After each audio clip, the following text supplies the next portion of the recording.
தமிழர் கழக நேயர்கள் அனைவருக்கும் வணக்கம். இன்னைக்கு நம்ம விருதுநகர் மாவட்டத்தில் இருக்கக்கூடிய திருத்தங்கல் அரசு மேல்நிலை பள்ளியில நடந்த சம்பவத்தை பத்தி தான் பார்க்க போறோம்.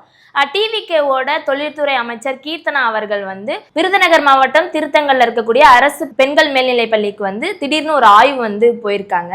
ஆய்வுக்கு போகும்போது திடீர்னு வகுப்பறைக்குள்ள போயிட்டு மாணவர்கள்கிட்ட ஒரு இங்கிலீஷ்ல நிறைய கேள்விகள் கேட்டிருக்காங்க.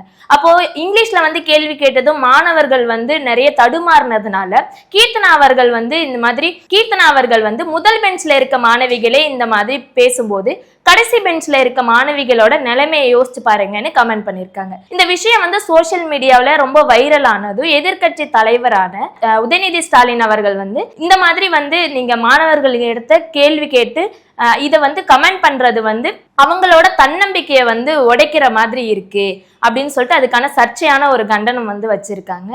இப்படி நீங்க கேள்வி கேட்டு அதை வீடியோ எடுத்து சோசியல் மீடியாவில் இப்படி எல்லாம் போஸ்ட் பண்ணும்போது மாணவர்களோட தன்னம்பிக்கை உடைஞ்சிட்டு இருக்கு. இதை மக்களால ஏத்துக்கவே முடியாது. உங்களோட ரீல்ஸ் மோகத்துக்காக இப்படி ஒரு செயல்களை நீங்க பண்ணக்கூடாது அப்படின்னு சொல்லி கண்டனம் வச்சிருக்காங்க. இதுக்கு ஒரு பக்கம் பாத்தீங்கன்னா பாஜகவோட தலைவர் நயினார் நாகேந்திரனும் இதை பத்தி பேசியிருக்காரு. இந்த மாதிரி பள்ளி மாணவர்கள் இடத்துல கேள்வி கேட்கறது இன்டர்வியூல கொஸ்டின் பண்ற மாதிரி இருக்கு.